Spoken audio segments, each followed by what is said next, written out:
Hello दोस्तों, आप लोगों को आपका अपना चैनल ईडू ऑनलाइन टेस्ट में स्वागत है। साथियों, आप लोग जो टेस्ट दिए हैं उसमें से बहुत सारे साथी हैं जो कि अपना नाम नहीं लिखते हैं। तो साथियों, आप लोग अपना नाम लिखिए, नो कि कोई लिख देते हैं 1 2 3 4। ऐसा नहीं है, आप लोग अपना नाम लिखे तब तो पता चलेगा, हम लोग भी जानेंगे कि नहीं ये व्यक्ति टेस्ट दिए हैं और ये व्यक्ति टेस्ट नहीं दिए हैं। इसलिए साथियों, आप लोग को बार बार मैं अपील करना चाहता हूं कि आप लोग नाम लिखें। साथियों, आज जो है हम चर्चा करेंगे हिंदी सब्जेक्ट पर। हिंदी में टोटल जो है क्वेश्चन, जो 30 मार्क्स का क्वेश्चन पूछा जाता है उसमें से 15 मार्क्स का जो रहता है आपका गद्यांश पद्यांश रहता है, और जो 15 मार्क्स का जो क्वेश्चन रहता है वह पैडागोजी का रहता है, हिंदी पैडागोजी का, और साथ में इंक्लूड रहता है आपका ग्रामर, हिंदी व्याकरण इंक्लूड रहता है इसी में। तो साथियों, इसी टॉपिक पे चर्चा करेंगे कि भाषा शिक्षण में मूल्यांकन तथा आकलन, इसके बारे में चर्चा करेंगे। साथ ही साथ मैं ये भी बता देना चाह रहा हूँ कि इस वीडियो के डिस्क्रिप्शन में टेस्ट का लिंक दिया हुआ है, आप लोग जा करके इस टेस्ट को खोल करके और टेस्ट दे। और जो पासकोड मांगेगा, इसी वीडियो में पासकोड दिया हुआ है, पूरा वॉच कीजिए, पासकोड मिल जाएगा और टेस्ट दीजिए। टेस्ट देने से आप लोगों को बहुत ही फायदा होगा। जो साथी टेस्ट देते होंगे उन्हें तो 100% पता चल गया होगा आखिर टेस्ट क्या होता है, टेस्ट देने से कितना फ़ायदा होता है। और जो साथी नए हैं उन लोगों के लिए मैं कहना चाहता हूं कि साथियों, चैनल को सब्सक्राइब कर ले और दोस्तों में भी शेयर कर दे, ताकि वे लोग भी तैयारी बेहतर कर सके। और साथियों, एक बात और, आप लोग जो है वीडियो को लाइक कमेंट नहीं करते हैं तो ये भी करना ना भूलें। ये भी लाइक कमेंट से हम लोगों का जो मनोबल होता है वो बढ़ता रहेगा और आप लोग के बीच अच्छा कंटेंट प्लस जो आपका टेस्ट है वह रेगुलर आता रहेगा। तो साथियों, बिना समय गवाए हुए चलते हैं। आज का टॉपिक है भाषा शिक्षण में मूल्यांकन तथा आकलन। देखिए, मूल्यांकन शब्द क्या होता है, आकलन क्या होता है।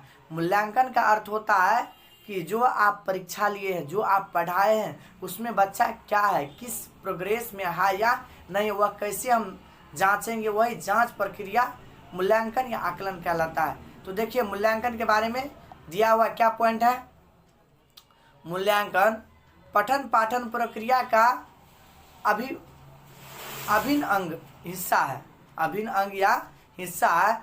यह एक निरंतर चलने वाली प्रक्रिया है, यह हमेशा चलते रहता है। आकलन और मूल्यांकन दोनों उद्देश्य बच्चों की क्षमता, अनुभूति तथा अधिगम का माप करना होता है। अधिगम का जो है मापन जो होता है वह मूल्यांकन और आकलन से ही होता है।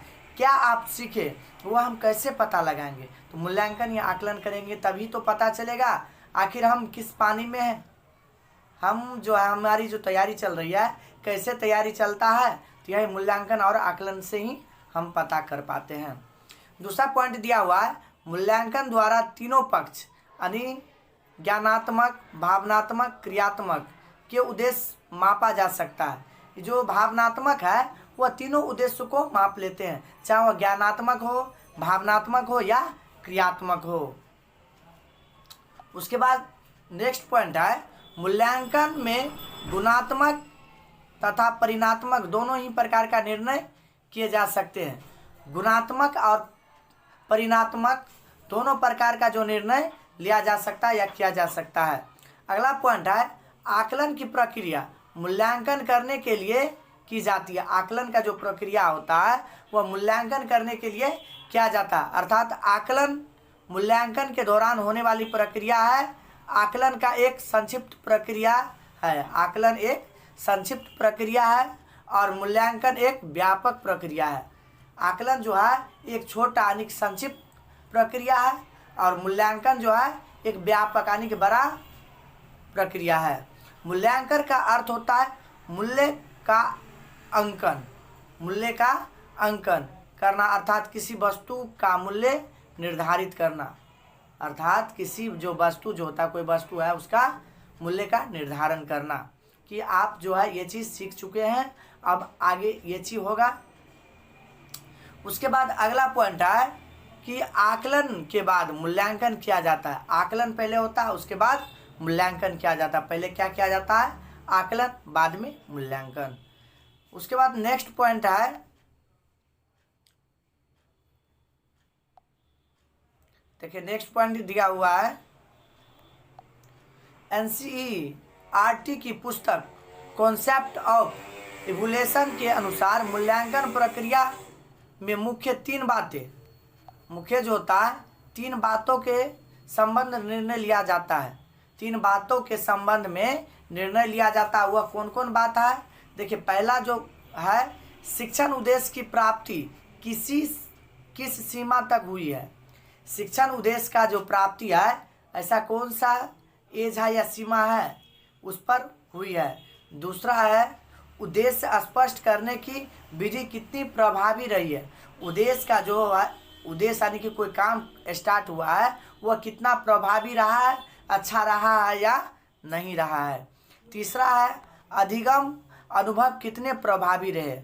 अधिगम अनुभव जो है कितने प्रभावी रहे। उसके बाद है मूल्यांकन प्रक्रिया से शिक्षण अधिगम की प्रक्रिया के दौरान छात्र द्वारा ग्रहण किए गए ज्ञान का पता चलता है। मूल्यांकन प्रक्रिया, जब मूल्यांकन आप करते हैं तो शिक्षण जो बच्चा पढ़ा है, यानी पढ़ाई के दौरान वह सीखा है, यानी कि वह क्या ग्रहण किया है, इस ज्ञान को वह पता चलता है मूल्यांकन से। इसलिए मूल्यांकन तो होना बहुत ही ज़रूरी है। तो साथियों, मैं ये भी बता देना चाहता हूँ कि आज जो वीडियो के डिस्क्रिप्शन में टेस्ट का लिंक दिया हुआ है, उसका पास कोड है 8084 लिख करके आप पास कोड उस टेस्ट में दे और आपका टेस्ट खुल जाएगा और टेस्ट दे। तो साथियों, और जो नए साथी हैं उनके लिए मैं ये शब्द बोलना चाहता हूँ कि साथियों, चैनल को सब्सक्राइब कर ले और इस वीडियो को शेयर भी कर दे, ताकि जो भी साथी अभी तक नहीं जुड़े हमसे वह जुड़ जाए। उसके बाद है अगला पॉइंट कि मूल्यांकन प्रक्रिया द्वारा शिक्षक विद्यार्थियों को पढ़ाने के लिए अपनाई गई शिक्षण विधियों का मूल्यांकन कर सकता है। मूल्यांकन प्रक्रिया द्वारा शिक्षक विद्यार्थियों को पढ़ाने के लिए अपनाई गई, जो शिक्षक जो होते हैं, कौन सा प्रक्रिया अपनाते हैं बच्चों को पढ़ाने के लिए, वह शिक्षण विधि को मूल्यांकन कर सकता है कि यानी कि हम जो पढ़ाए हैं, जो मेरा जो पढ़ाने का तरीका है, क्या यह सही है या नहीं है, कब सही होगा या गलत होगा। यदि बच्चा हमारी बातों पर अधिक बच्चा फॉलो करता है, अधिक सीखता है, तो यह शिक्षण विधि सही अन्यथा गलत हो जाता है। उसके बाद आता है सतत मूल्यांकन। साथियों, सतत मूल्यांकन से क्वेश्चन तो रहता ही है, इसलिए इस सब पॉइंट को ध्यान में रखिएगा। सतत मूल्यांकन से विद्यार्थियों की कमजोरियों का पता लगता है। ये जो है सतत मूल्यांकन जो होता है, उसमें विद्यार्थियों की कमजोरियों का पता लगाकर उनका निदान किया जा सकता है। सतत मूल्यांकन जो होता है, उसमें विद्यार्थियों में क्या कमी है उसको पता करके उसको निदान यानी कि पूरा किया जाता है। इसकी सहायता से शिक्षक प्रत्येक विद्यार्थी जितना भी बच्चा रहता है, उस बच्चों की विशिष्टताओं, कमजोरियाँ या उसकी आवश्यकताओं को पता लगा सकते हैं। कौन मूल्यांकन से? सतत मूल्यांकन से जो शिक्षक होते हैं वो बच्चों को क्या क्या चीज़ का पता लगा सकते हैं? विशिष्टता, कमजोरियाँ और उसकी आवश्यकता, यानी कि उसको क्या चीज़ देने की आवश्यकता है। यह सतत मूल्यांकन के द्वारा शिक्षक जो है विद्यार्थियों का पता लगा सकते हैं। तो साथियों, आज हम कुछ क्वेश्चन के बारे में भी चर्चा करेंगे जो कि इसी वीडियो में है। अब क्वेश्चन जो अभी पढ़े हैं उसके साथ साथ कुछ क्वेश्चन भी होना जरूरी है। तो चलते हैं अब क्वेश्चन की ओर। देखिए क्वेश्चन क्या है, निम्नलिखित। तो साथियों, निम्नलिखित में से कौन सा प्रश्न बच्चों के भाषा आकलन की दृष्टि से सर्वाधिक उपयोगी है? देखिए भाषा की बात यहाँ पे किया है, तो भाषा में देखिए क्या भाषा के बारे में जानेंगे। ईदगाह कहानी के मुख्य घटनाएं बताएं। ईदगाह कहानी के मुख्य पात्र का नाम बताएं। ईदगाह कहानी को अपनी भाषा को सुनाएं। अपने भाषा में यदि बोलने के लिए कहा जाता है तो वह जो आपके लैंग्वेज पर डिपेंड करता है, इसलिए इसका सही आंसर जो होना चाहिए 3 होना चाहिए। उसके बाद साथियों कुछ टेक्निकल इश्यूज आ रहा है जिसके कारण से हम क्वेश्चन नहीं बना पाए, क्वेश्चन नहीं करवा पा रहे हैं। तो फिर नेक्स्ट वीडियो जब बनेगा हिंदी का तो उसमें ये सब क्वेश्चन इंक्लूड किया जाएगा। तो तब तक के लिए जय हिंद साथियों।